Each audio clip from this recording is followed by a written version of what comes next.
In the previous video, you already learned the concept on the heat exchange between stream. So now how can we go about it in using Aspen HYSYS? So the Aspen HYSYS simulation will be created based on the process flow diagram in the previous video. So we have a stream 2 enters at 25 degrees Celsius and then will be heated to 250 degrees Celsius.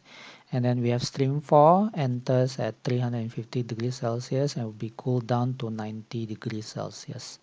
So let's say this is the Aspen HYSYS simulation that is already created. So for stream 2 to be heated from 25 degrees Celsius to 250 degrees Celsius, it requires heat duty of 1384 kilowatt. And then for stream 4 to be cooled down from 350 degrees Celsius to 90 degrees Celsius, it releases heat 567.1 kilowatt. So that means the amount of heat released by stream 4 is lower than the amount of heat required by stream 2. So now how should we go about exchanging the heat between these two streams? So we can start by adding the heat exchanger inside the simulation environment, and then we clone stream 2. Okay, so this will be stream 2. We clone it and then we define this from stream number 2. Okay, and then we do the same thing for stream 4. We clone stream number 4. Okay, and then we define this from stream number 4. Okay, then we double click on the heat exchange. So let's say on the tube is stream number 2. Then tube side outlet that says 3-2. And then the shell is 4-2, and then comes out will be 5-2. Okay, once we click enter, it will tell us unknown delta P, so the pressure drop. So we can specify the pressure drop as of now to be 0 in the shell side and also tube side to be 0. Okay, under specified. Okay, so that means we need to specify one more variable. Just now we already analyzed the amount of heat that stream 4 release is lower than the amount of heat that stream 2 require. So that means we can specify the temperature of the outlet. That means 5-2. We can specify this to be the same as stream 5, which is 90 degrees Celsius. Okay, so if we do that, okay, 90, voila. Okay, FT correction is low. We don't care about that as of now. We can just untick, then we come converge.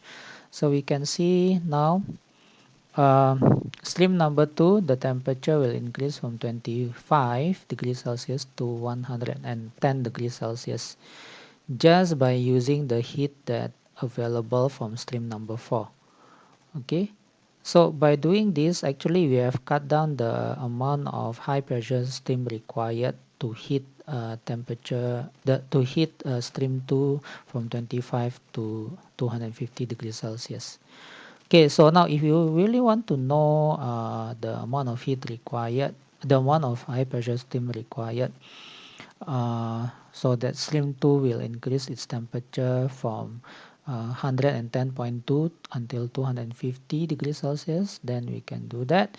So let's add the second heat exchanger here. Okay, and then we can create a new material stream. This will be our water, so we define this as high pressure steam. Let's high pressure steam in. Okay, and then this one is just water, so we specify there's no hydrogen, water only, no propanol, no acetone. Okay, so just water, and then this will be a saturated steam, so that means the vapor fraction is 1, and then we set the temperature. We want the temperature outlet to be 250 degrees Celsius. So to heat this, that means we need a heating medium that is higher than 250 degrees Celsius. Let's say we set this to 270 degrees Celsius. Okay, once we specify 270 degrees Celsius, the pressure will be specified. The pressure is 55 bar. Okay, so we have specified the high pressure steam in. So now we can connect. Okay, the tube is 3.3-2, and then let's say we'll come at 3-3, and then the shell inlet is the high pressure steam in, then will come out as high pressure steam out. Okay, and then again the same, the delta P, we assume there's no pressure drop. Okay, no pressure drop, ignore the FT. Under specified, that means we can specify one more condition. So what we need to do is we specify the stream number 3 temperature outlet, which is 250 degrees Celsius. Once we key in this, you will notice the molar flow of the high pressure steam will be calculated. 250 molar flow.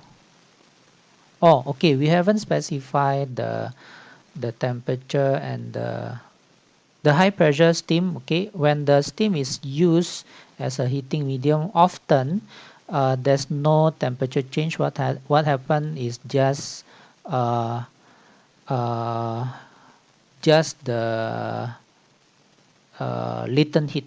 Okay, just now I made a mistake. Instead of defining temperature, let's define the vapor fraction to be 0.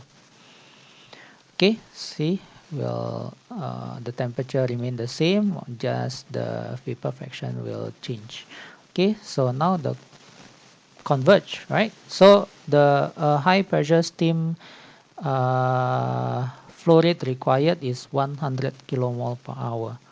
Okay, so by using the heat exchange between stream, the amount of high pressure steam required now only 100 kilomole per hour.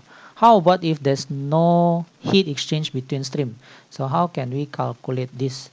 Okay, so it's quite straightforward. We do the same thing. Okay, let's say we add the heat exchanger again. Okay, let me put here heat exchanger. This one let me delete. We add the heat exchanger,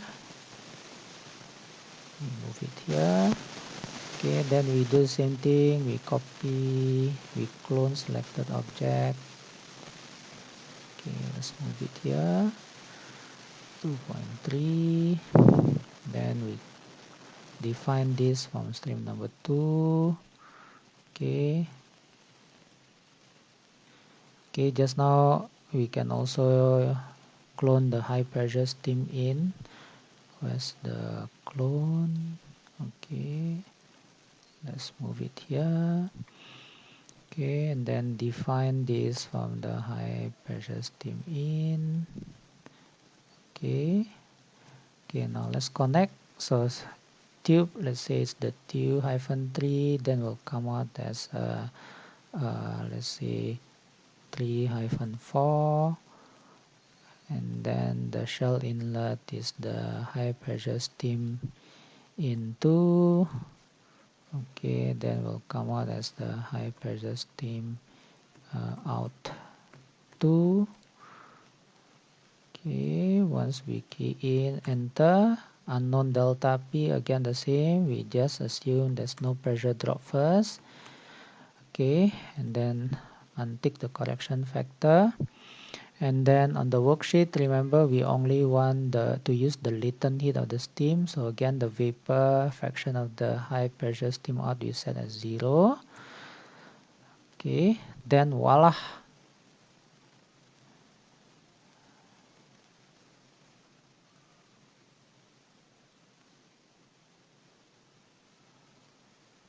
Okay, we set as 0.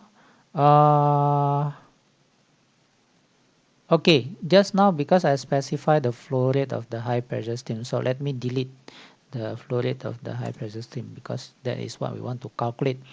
So what we need to specify is the temperature of stream 2 out. The temperature of stream 2 out is 250 degrees Celsius.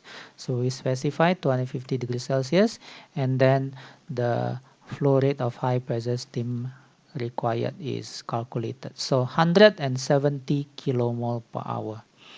So if there's no heat exchange between stream, 170.5 kilomole per hour of high pressure steam is required.